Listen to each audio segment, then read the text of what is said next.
माननीय विचारक मंडली विभिन्न विद्यालय आसिथिबा मोर प्रिय शिक्षक शिक्षयित्री वृंद एवं मोर प्रतिद्वंदी मानक हृदयपूर्वक अभिवादन। आज मुझे आसी मंच में मोर वक्तव्य उपस्थापन करने अति संतुष्ट मन करे। आशा करे मोर वक्तव्यटी आपण अत्यंत गुरुत्वपूर्ण एवं उपयोगी साब्यस्त हेब। आज विषय वस्तुटी अत्यंत आधुनिक एवं गुरुत्वपूर्ण तथा गभीर अटे। आज विषय वस्तुटी एआई तथा कृत्रिम बुद्धिमत्ता कौन शिक्षक शिक्षादान में शिक्षकों का अवदान नहीं पारिबो कि। आसत प्रथमे बुझिबा एआई माने कौन। ईश्वर का सृष्टि रे सबुठारु कौशलपूर्ण एवं विकसित प्राणी होचे मनुष्य। मनुष्य निज बुद्धि बल अनेक कार्य करुचे। निजर आवश्यकता अनुसार विभिन्न आविष्कार जिनिसर आविष्कार मध्य करुचे, जहा फल मनुष्य जीवन सरल सुंदर प्रांजल हो जाइए। वर्तमान मनुष्य कथा मनुष्य मन अनुसार मेसीन चलो। आमर उन्नत मानर वैदेशिक ज्ञान को ही कृत्रिम बुद्धिमत्ता आर्टिफिशियल इंटेलिजेंस कहुए। कृत्रिम बुद्धिमत्ता हूँ कंप्यूटर विज्ञान एक शाखा जहाद्वारा कंप्यूटर को मनुष्य भले व्यवहार करने जड़ित रखे। भाविबा शिखिबा समस्या समाधान निष्पत्ति नेबा भली अनेक कार्यगुड़िक तथा ज्ञान कौशल कार्यगुड़िक करने यंत्रगुड़िकर क्षमता एआई दर्शाई थाए। प्रारंभ में यह एक टेक्नोलोजिकल भाव गर्भधारण करथिला जहाँ मनुष्यर बुद्धिमत्ता को अनुकरण कर मनुष्यर साहाय्य करिपरिबो। कंप्यूटर विज्ञान एपरि एक शाखा अछि जहाँ मनुष्य भली चिंता करी विज्ञान एवं प्रजुक्ति विद्या माध्यम मनुष्यर कार्य को साहाय्य करिपरिबो। कृत्रिम बुद्धिमत्ता द्वारा सृष्टि होइथिबा सोफिया रोबोट मनुष्य भली कार्य करुछि तथा मनुष्य भली कार्य तार सहयोग मध्य करिपरुछि। कृत्रिम बुद्धिमत्ता क्षेत्र में ओडिशा मध्य पछुआ पड़ी नहीं। ओडिशा रे गणमाध्यम ओटीवी माध्यम कृत्रिम बुद्धिमत्ता माध्यम सृष्टि होइथिबा लिसा बनाई से गणमाध्यम तथा सांबादिक परिवेशन करिपाछि। कृत्रिम बुद्धिमत्ता हम जीवन रे एक अंश पलटि जाइछि।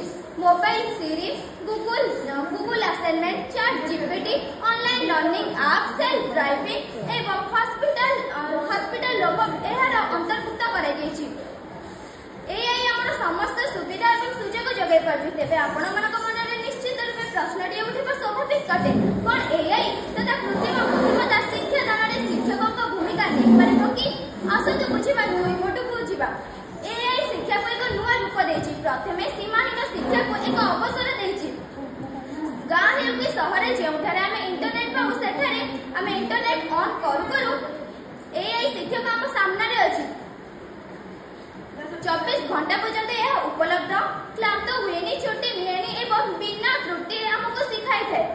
एआई द्वारा व्यक्तिगत शिक्षा संभव होइछि। एआई द्वारा जड़े शिक्षार्थी तीव्र वेगर शिखे तो आउ जड़े धीर वेगर शिखे।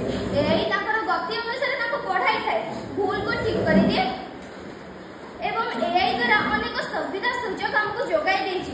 एआई द्वारा शिक्षकों कार्य मध्य सुविधाजनक हो पारिछि। शिक्षकों कार्य गुड़िक यथा खाता जांच करबा, परीक्षा तालिका प्रस्तुति करबा, असाइनमेंट तैयारी करबा भली एआई काम करिथाय। एआई द्वारा शिक्षकों मूल्यवान समय बचुछि एवं शिक्षक माने ताको समय को छात्र मानक सहित आलोचना प्रेरणा एवं दृढ़ संपर्क गढ़िबार व्यय करुछन्ति। आसत बुझिबा एआई रो सीमाबद्धता एवं मनीष शिक्षकों आवश्यकता कौन रही। विद्यालयं तु देवालयं शिष्य संत तत्र देवताः गुरुदेव महापूज्यं विद्यादानम महादानम। यार अर्थ होछि विद्यालय निश्चित रूपे मंदिर अटे। एठारे थिबा शिक्षक माने निश्चित रूपे देवता समान एवं गुरु हेउछन्ति श्रेष्ठ देव एवं ज्ञानदान होछि श्रेष्ठ दान। किंतु मोर प्रिय मित्र माने आपण मानक पाखरे एठारे गोटे दृढ़ तथ्य उपस्थापित होछि। ताहा होछि शिक्षा केवल पाठ पढ़ाइबा नुहे बरं शिक्षा होछि मनीष गढ़िबार एक कला अटे जहाँ शिक्षक करिथांती। शिक्षक पिलाटीर मन को बुझांती एवं ताको आश्वासना एवं स्वप्न एवं आशा जगांती बा देखाई थांती। किंतु एआई ए करि परिबो नाही, कारण एआई कोनोसी भावना सहानुभूति एवं मनोविज्ञान को बुझे नाही। जदि कोनोसी छात्र छात्री माने परीक्षा रे विफल होउछन्ती तेबे शिक्षक ताको पाखरे बसी ताको आश्वासना दिएछि जे तुमे पारिबो आउ थरे चेष्टा करो। किंतु एआई ए मूल्यबोध को पूर्ण करि परिबो नाही, कारण एआई देई थाए केवल तथ्य एवं तंत्र ज्ञान। किंतु मानव शिक्षक देई थांती जीवनर अर्थ जीवनर अनुभूति एवं स्नेह। शिक्षा केवल मस्तिष्क नुहे बरं शिक्षा होछि हृदय एक अंश।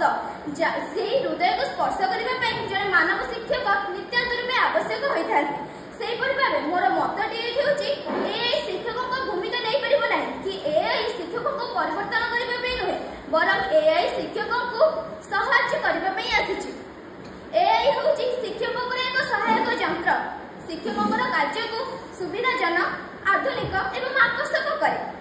କହିବାକୁ ଗଲେ ଶିକ୍ଷକଙ୍କର କଲମ ହେଉଛି ଏକ ଅସ୍ତ୍ର, ସେହିପରି ଭାବେ ଶିକ୍ଷକଙ୍କ ମସ୍ତିଷ୍କର ଏକ ଶକ୍ତି ହେଉଛି AI।